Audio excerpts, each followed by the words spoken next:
오늘 여러분과 함께 읽은 이 본문의 말씀을 가지고 그리스도의 마음으로 세상 살기라고 하는 제하의 말씀으로 함께 은혜를 나누고자 합니다. 삶과 죽음의 기로에 서 있는 사도 바울은 빌립보서 1장에서 자신의 간절한 기대와 소망이 무엇인지를 두 가지 우리에게 소개하였습니다. 첫 번째는 사도 바울 자기 자신에 대한 기대와 소망인데 이것입니다. 살든지 죽든지 자신을 통하여 오직 예수 그리스도가 존귀하게 되는 것, 그가 가진 그의 간절한 기대와 소망, 그 첫 번째이었습니다.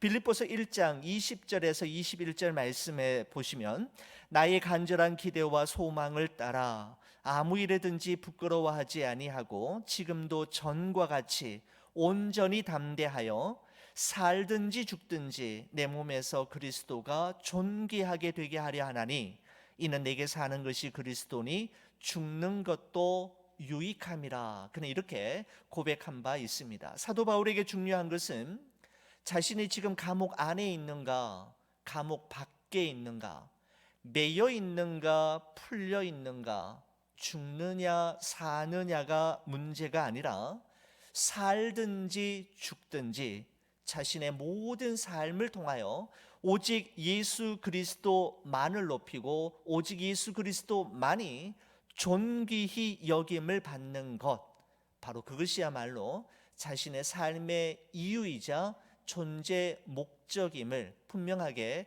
이야기하였습니다. 여러분, 사도 바울이 가졌던 간절한 기대와 소망, 그 두 번째는 빌립보 교회 성도들을 향한 것이었는데, 빌립보 교회 성도들이 그리스도의 복음에 합당하게 생활하는 것을 보는 것이었습니다. 빌립보서 1장 27절에서 오직 너희는 그리스도의 복음에 합당하게 생활하라라고 그는 이야기하였습니다.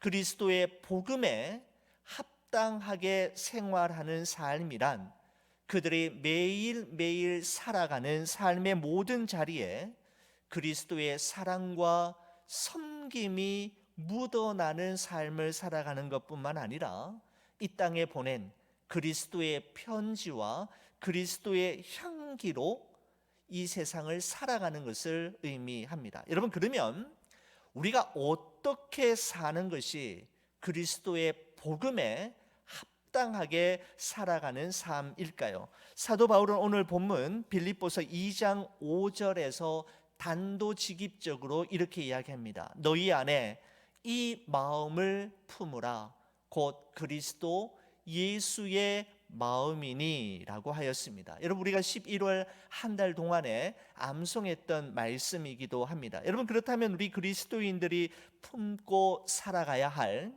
그 그리스도의 마음, 우리가 매일매일 살아가는 이 세상을 살맛 나는 세상으로 만들 수 있는 예수의 마음은 구체적으로 어떤 마음일까요?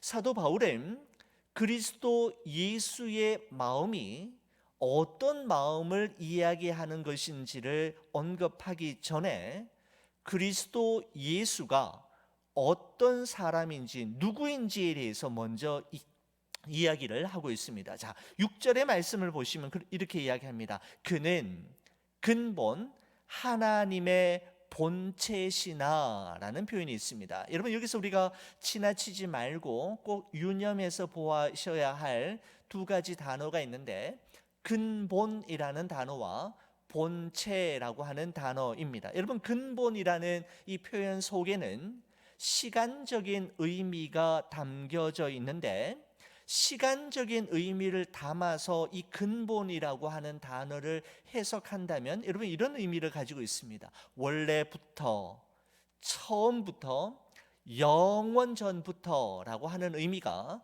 근본이라고 하는 단어 속에 담겨져 있죠. 여러분, 그 다음에 나오는 중요한 단어가 본체라고 하는 단어입니다. 여러분, 이 본체라고 하는 중요한 이 단어는 의미가 이렇습니다. 사물을 사물되게 만드는 본질, 바로 이것이 본체입니다. 여러분, 어떤 사물이 있을 때 그 사물을 그렇게 부를 수 있게 하는 본질이 되는 요소가 바로 본체라고 할 수가 있지요. 이것은 연필이고 저것은 지우개이다라고 할 때 연필을 연필 되게 하고 지우개를 지우개 되게 하는 본질적인 요소가 본체라고 할 수가 있습니다. 자, 그러면 정리하면 이렇습니다. 그는 근본 하나님의 본체시다라고 하는 이 말의 의미는 어떤 의미가 있느냐 하면, 예수님은 원래부터 영원 전부터 그리고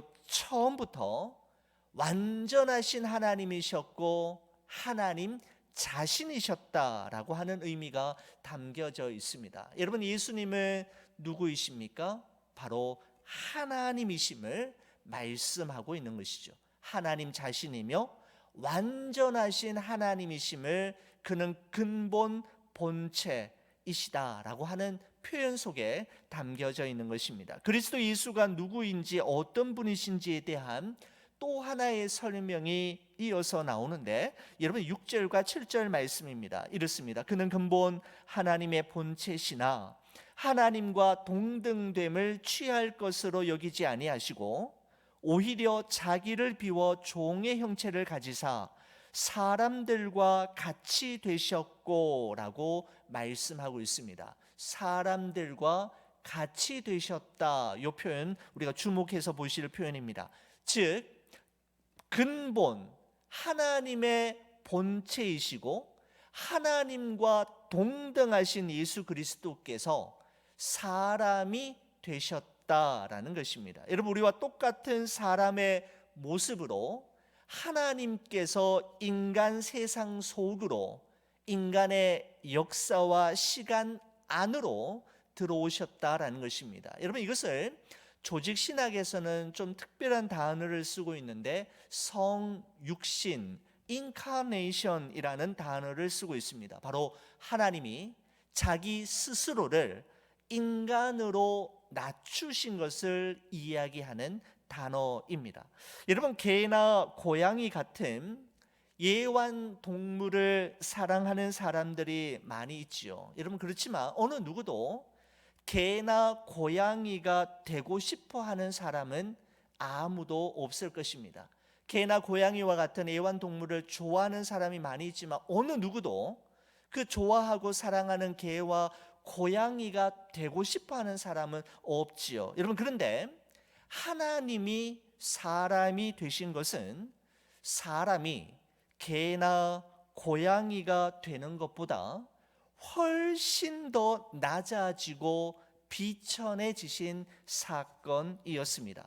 여러분, 이 땅 위의 다른 모든 종교는 고행과 수련을 통해서 어디엔가에 존재한다라고 믿는 자기의 신들을 인간이 찾아가는 고된 여정을 제시하지만, 기독교는 인간이 하나님을 찾아가는 것이 아니라 하나님이 인간에게로, 하나님께서 인간의 역사와 시간 속으로, 그리고 여러분과 제가 살아가는 희노애락이 묻어있는 삶의 자리로 찾아오셨음을 이야기하고, 찾아오신 그 하나님을 영접하는 자는 누구든지 구원을 받게 된다라는 가르침이 기독교가 다른 종교와 구별되는 가장 놀라운 진리입니다. 여러분, 사도 바울은 이처럼 근본 하나님이신 예수 그리스도와 완전하신 사람이신 예수 그리스도를 우리에게 소개한 후에 바로 그 예수 그리스도의 마음을 품고 그 마음으로 이 세상을 살아가는 이들이 진정한 그리스도인임을 우리에게 말씀하고 있습니다.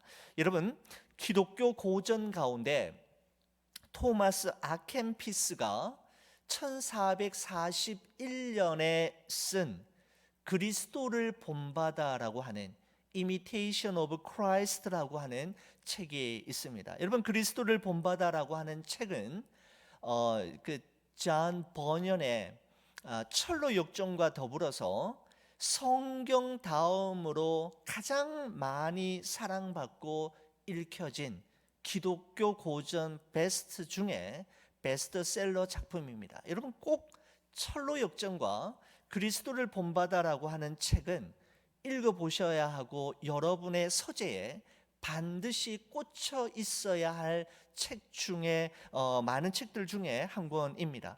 여러분 이 그리스도를 본받아는 이 마르틴 루터나 존 웨슬리 그리고 존 뉴턴과 같은 영적 거장들이 늘 성경과 함께 늘 가지고 다니면서 거룩한 생활과 또한 경건한 자기 성찰을 위해서 교과서로 삼았던 책으로도 잘 알려져 있는 책입니다. 그 책 제목이 말해주고 있는 것처럼 그리스도를 본받는 삶, 그리스도 예수를 닮아가는 삶이란 결국 그리스도 예수의 마음을 그 가슴에 품고 살아가는 것으로부터 시작됨을 우리는 기억해야 합니다. 여러분 너희 안에 이 마음을 품으라 곧 그리스도 예수의 마음이니 라고 할 때 여러분 거기에 마음이라는 단어가 두 번 사용되고 있지 않습니까? 여러분 이 마음이라는 단어를 여러분 영어 성경에 찾아보면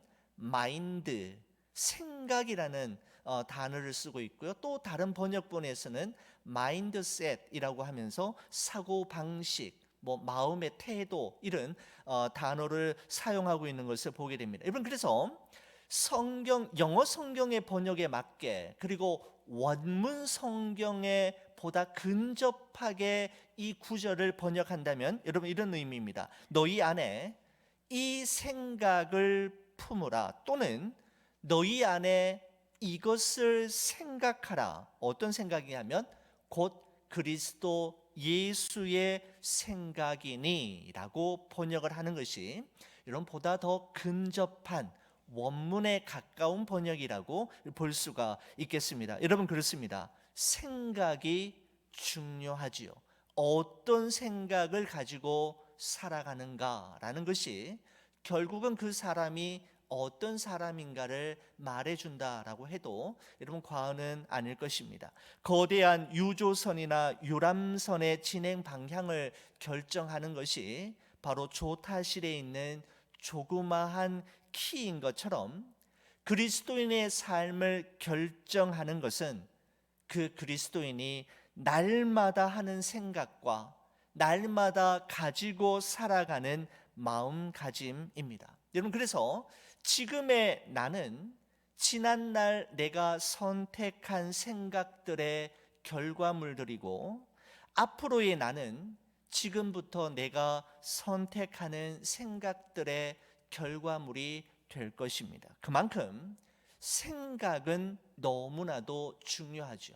어떤 생각을 가지고 하루하루 나에게 주어진 삶을 살아가느냐가 그 사람이 어떤 그리스도인인가를 말해주고 있기 때문입니다. 바로 진정한 그리스도인은 그리스도 예수의 마음, 예수의 생각을 가지고 살아가는 사람이다라고 사도 바울은 정의를 내리고 있습니다. 여러분 그렇다면 우리 그리스도인들이 복음에 합당한 삶을 살기 위해 마땅히 품고 살아야 할 예수 그리스도의 그 마음과 생각은 여러분 어떤 것일까요? 저는 오늘 본문의 말씀 속에서 세 가지 예수 그리스도의 마음을 찾아볼 수 있었는데 첫 번째는 자기 부인입니다. 여러분 6절의 말씀입니다. 그는 근본 하나님의 본체시나 하나님과 동등됨을 취할 것으로 여기지 아니하시고 라고 말씀하고 있습니다. 예수님은 원래부터 처음부터 그리고 영원 전부터 하나님 자신이셨고 또한 완전하신 하나님이셨지만 성부 하나님과 동등한 권리를 주장하시지 않으시고 자기를 스스로 부인하셨습니다. 하나님처럼 하나님과 같아지려고 했던 첫 번째 아담과는 달리 두 번째 아담이신 예수님께서는 자기 자신을 부인하심으로 하나님과 동등하게 누릴 수 있는 당연한 지위와 권리를 다 내려놓으셨던 것입니다. 바로 예수님은 자신을 부인하셨기에 7절까지의 삶, 7절의 삶을 살 수 있으셨습니다. 여러분 7절의 말씀을 보시면은 자기 비움에 대한 예수님의 마음을 이야기하고 있는데 7절 이랬습니다. 오히려 자기를 비워 종의 형체를 가지사 사람들과 같이 되셨고 라고 말씀하고 있습니다. 바로 그리스도인이 복음에 합당한 삶을 살기 위해 마땅히 품고 살아야 할 그리스도 예수의 마음, 두 번째는 자기 비움입니다. 자기를 부인하신 예수님께서는 자기를 비우셨습니다. 여러분, 예수님께서 자기를 비우셨다라고 하는 말은 하나님으로서 가지는 영광, 하나님으로서 가진 존귀, 하나님으로서 가진 특권과 지위 등 그 어떤 것도 주장하지 않으셨음을 이야기하는 것입니다. 예수님은 하나님 본체이시지만 자기를 비움으로써 종의 형체가 되셨고 사람의 몸을 입고 이 땅에 오셨습니다. 자기를 부인하시고 자기를 비우셨기 때문에 예수님은 8절의 삶도 살 수 있으셨습니다. 여러분, 세 번째 예수님의 마음은 바로 자기 낮춤입니다. 8절의 말씀을 보시면 사람의 모양으로 나타나사 자기를 낮추시고 죽기까지 복종하셨으니 곧 십자가의 죽으심이라 라고 말씀하고 있습니다. 예수님은 자기를 부인하시고 자기를 비우셨을 뿐만 아니라 자기를 낮추시되 죽기까지 낮추셨는데 곧 십자가의 죽으심이었습니다. 여러분 거기 보시면 이렇게 되어 있습니다. 곧 십자가의 죽으심이라, 자기 낮춤의 극치를 십자가의 죽으심으로 표현하고 있는데, 여러분 거기 보시면 곧이라는 말이 있죠. 여러분 곧이라는 말은 심지어라고 하는 의미를 가지고 있습니다. 심지어는 이라고 하면 의미가 좀 더 살아나고 분명하게 되는데, 예수님은 자기를 부인하시고 또 자기를 비우시고 낮추시고 더 낮추셨는데, 심지어는 십자가에 죽으시기까지 자신을 낮추심으로 하나님의 말씀에 복종하셨다라는 것을 말씀하고 있습니다. 여러분, 이것은 예수님이 얼마나 자기를 낮추셨는지, 그리고 어느 정도까지 자신이 하나님께 복종하셨는지를 말씀하고 있는 표현입니다. 사랑하는 우리 성도 여러분, 우리가 이 세상을 살아가는 동안에 반드시 품고 살아야 할 그리스도의 마음 세 가지를 사도 바울은 우리에게 제시하고 있습니다.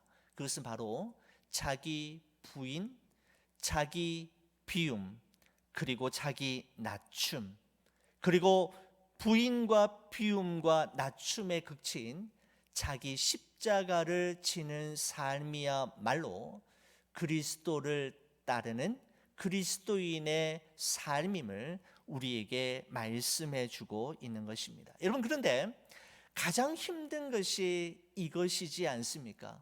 세월이 흐르고 아무리 우리 자신을 추스르고 또 우리가 훈련하고 단련되어도 자기를 부인하는 것, 자기를 비우는 것, 자기를 낮추는 것은 세월이 가도 시간이 흘러도 신앙생활한 연수가 늘어나도 참 잘 되지 않는 것이 여러분 우리 자신의 모습이지 않습니까? 여러분, 오늘날 이 세상에서 일어나는 모든 문제와 사건들, 그리고 교회 공동체의 갈등과 아픔을 들여다보면 바로 그리스도의 마음을 품지 못함에 있음을 우리는 쉽게 발견할 수가 있습니다. 자기 부인이 아닌 자기 존재감을 끊임없이 증명하려 하고, 자기 비움이 아닌 자기를 위해 더 좋은 것과 더 많은 것을 채우려 하며, 자기 낮춤이 아닌 자기를 더 높이고 자신을 더 과장해 보이려고 하는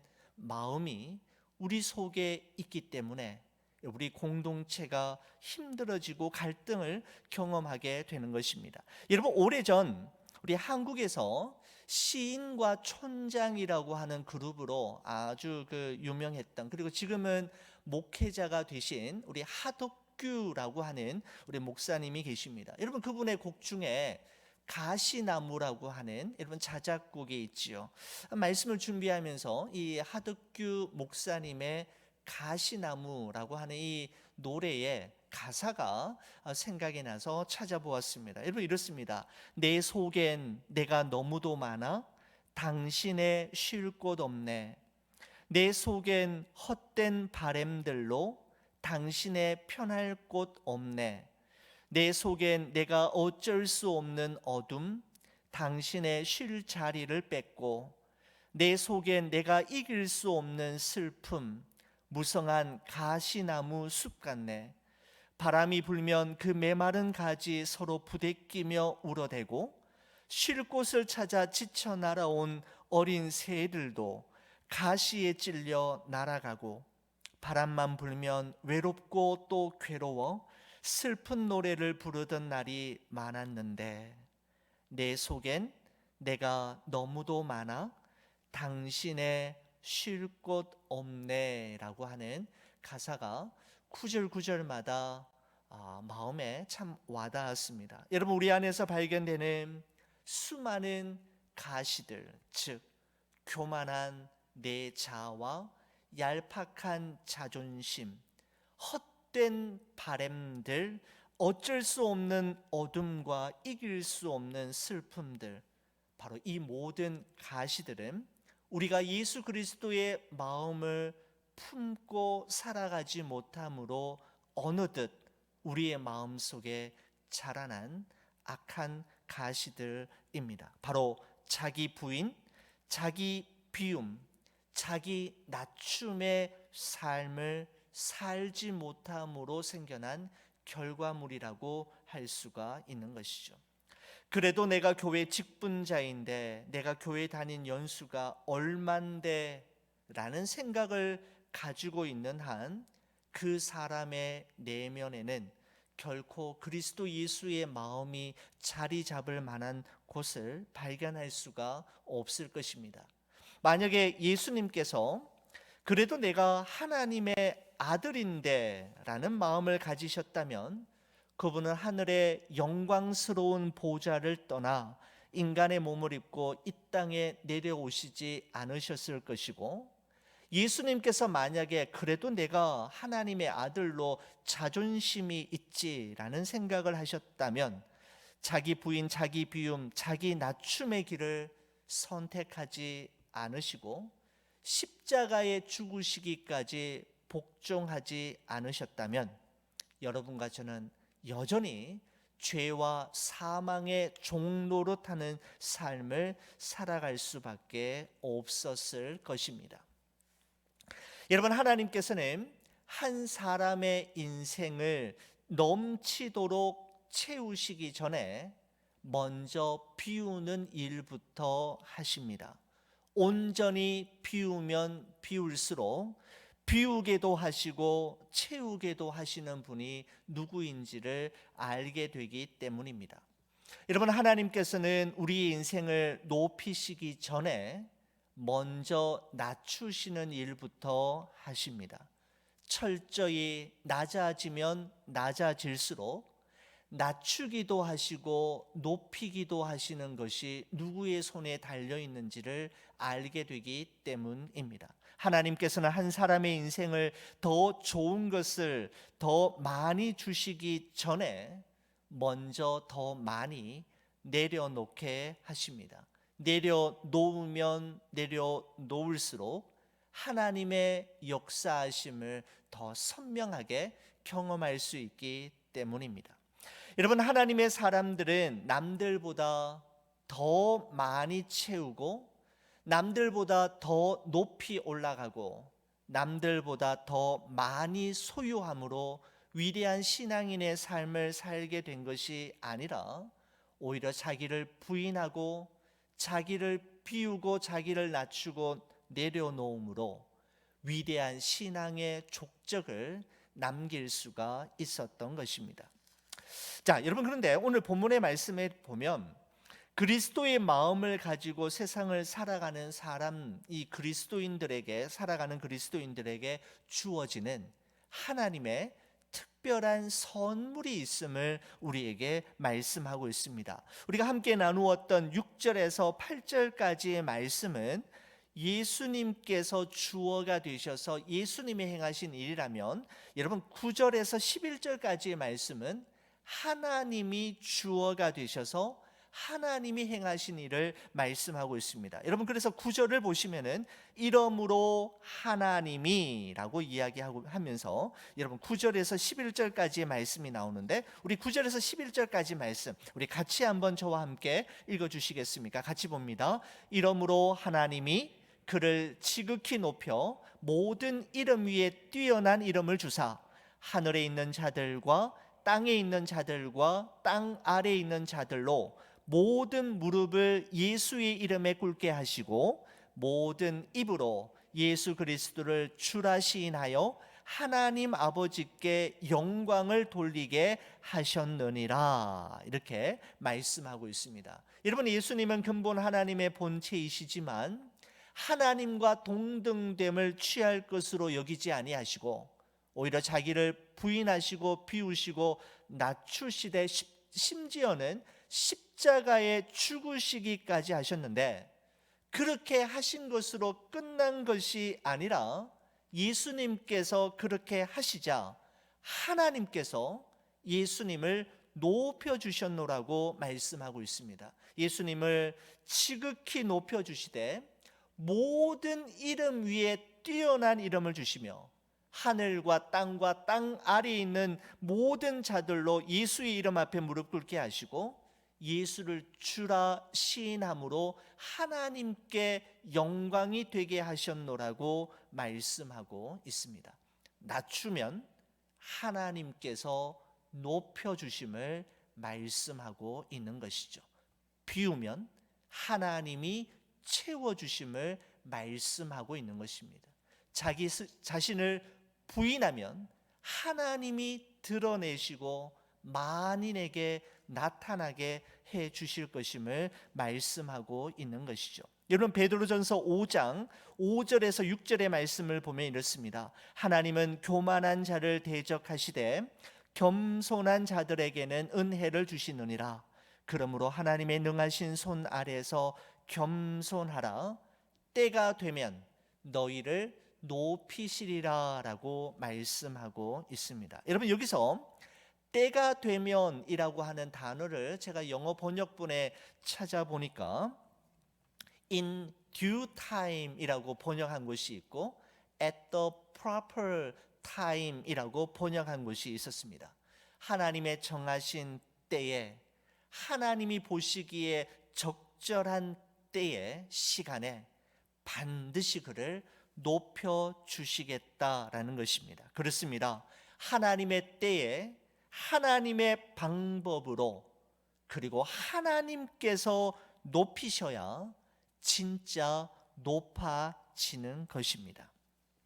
사랑하는 우리 성도 여러분, 그리스도의 마음으로 이 세상을 살아가는 것이 얼마나 힘들고 어려운지 우리는 너무너무 잘 알고 있습니다.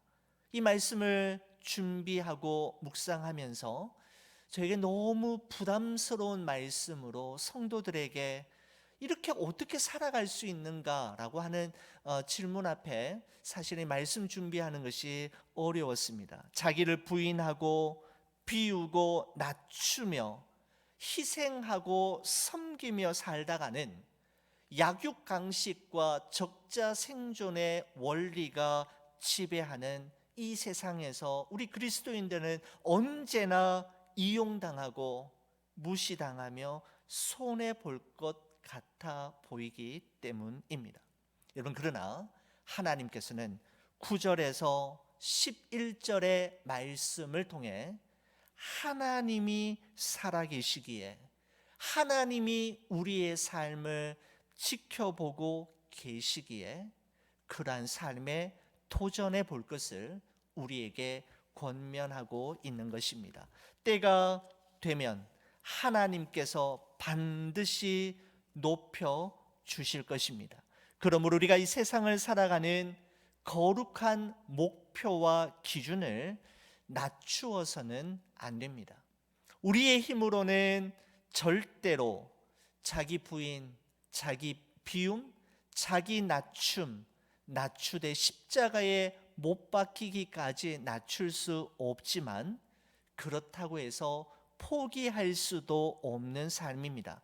우리의 힘과 능력이 아닌 성령의 도우심으로 그리스도의 마음을 가지고 복음에 합당한 삶을 살아내기 위해 최선을 다하는 우리의 모습을 하나님은 기뻐하시고 그것을 통해 하나님이 영광을 받으시게 될 것입니다. 이 한 주간도 2020년의 마지막 한 달도 그리스도의 마음으로 내가 머물고 있는 그곳에서 그리스도인답게 살아가시는 우리 좋은 비전교회 모든 성도님들 되시기를 간절히 축원을 드립니다. 기도하시겠습니다.